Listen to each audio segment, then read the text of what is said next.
So, gumagawa tayo ng salad, guys. Hello, hello everyone. Welcome to my Hattie's channel. So, nakikita niyo itong ginagawa ko. Tignan niyo lang. Ito, mango. Yan. Ginawa ko na, ay, ganito na para hindi masyadong mahaba yung video natin. Ayan. Kung nakikita niyo, may mango, may avocado, may pipino. Yan. May kamatis tayo dito.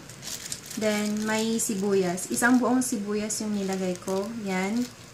Yung kamatis naman, 2 buo. Ito. Bahala kayo kung paanong, tawag nun? Paanong,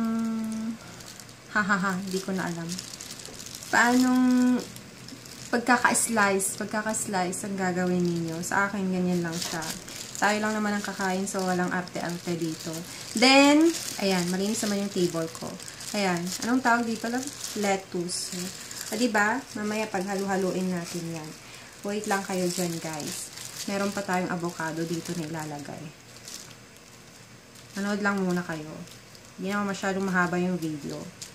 Pagpasensyahan nyo na. Hindi tayo marunong gumawa. First time natin gumawa ng ganito. Tinatry lang namin. Kasi puro meat yung kinain namin this week. Nung weekdays. Kaya try naman natin yung yan. O diba? Sarap. Lagyan ko pa muna ng konting Yung avocado pala isang buo din yung nilagay ko. Yung pipino isang buo din siya. Bahala kayo kung gaano kalaki yung ilalagay niyo. Then, yung parang isang tangkay ba? Basta, yung sa lettuce. Bahala din kayo kung gaano kadami yung ilalagay niyo. Basta ako ganito. Basta yung mauubos namin mag-asawa. O diba? Sarap-sarap. Tapos mamaya lalagyan natin ng lemon. Mamaya. Hintay lang kayo dyan ha. Panoorin nyo to hanggang sa huli. Huwag ninyong i-skip. Huwag kayong dyan.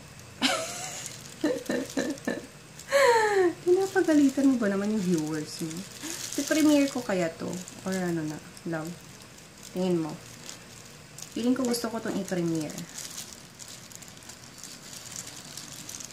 Nagsuot ako ng ganito. Guantes ba to? Basta, yung ganito. Para hindi messy yung kamay. Hindi may messy kasi yung kamay pag ganito. So, juicy yung mangga, yung avocado, yung pipino. Parang may pa yun. Ayun. Then, we're going to put half of a lemon. Tapos yung half ng lemon ilalagay ko sa tubig para healthy. Diba? Lalagyan natin siya ng lemon para yung avocado, tsaka yung mangga, yung avocado tsaka mangga, hindi mag-iiba yung kulay. Yon yung reason natin kung bakit natin lalagyan ng lemon. Yan. Pipis-pis ko na lang sa kamay ko. Lemon dito. Ayan. Feeling ko kailangan ko ng asin. Yung iba nilalagyan nila ng pepper. Pero wala tayong pepper. Nakalimutan nating bumili. Tapos, konting asin lang. Ganun. Pero feeling ko okay na. Kahit di ko nalagyan. Ganyan na lahat siya. Nakakainin. Diba? Sarap, sarap, sarap. Ayan. Okay na siya. Ang hirap nga lang ang hirap haluin. Kanina pala, sorry na guys, hindi tayo marunong sa Tagalog. Dapat pala pigain yung lemon, hindi pispisin yung lemon. Ayan. Hinahalo ko lang siya.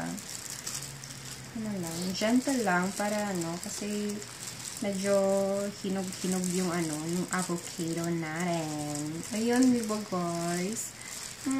Sarap-sarap. Uy, nahulog. Kunin natin. Malinis yung table. Wala pang 1 minuto. Ayan. Diba? Kita na yung kamatis. Feeling ko konti lang yung kamatis na nailagay ko. Ayan guys. Tapos yung iba nilalagyan na nila na tawag nun, mayo, mga ganon. Pero ayoko. Feeling ko kasi natatanggal yung diba? Yung pagka-freshness pag nilalagyan ng mga ganon. So, lahat ng mga ginamit ko, kung napapansin niyo lahat fresh. Diba? Ganon, dapat. Dapat fresh lahat. Parang tayo lang. Fresh lagi. Sang banda. Ayan. Oh, ito. Lettuce, pipino, yan, avocado, yung color green, yung mango, yan. Tapos kamatis. Then, with a little bit of onions. Then, nilagyan ko siya ng half ng lemon. Ayan. Hindi ko na nilagay lahat. Ilalagay ko na lang sa tubig to. Ayan, ayan, ayan guys. Thank you so much for watching. Please don't forget to like, share, and subscribe. Thank you so much. Babush!